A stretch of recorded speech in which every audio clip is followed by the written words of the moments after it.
મહાભારતના યુદ્ધની વાતો જુદી છે.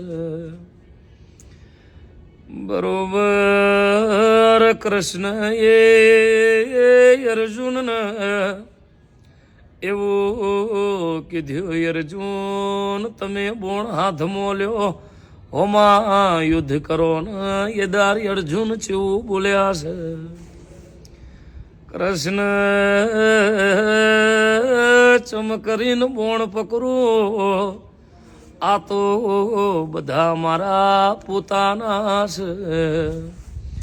ઇદાર હમજા જેવી કૃષ્ણએ વાત કરી છે. એવું કીધું અર્જુનને પોતાના હોત તો આજે યુદ્ધમાં આપણા હોમાં ના હોત. હોમાં હોય કોઈ દાર પોતાના ના હોય. એ સોણીતા પધારી ફિરવખમાં તન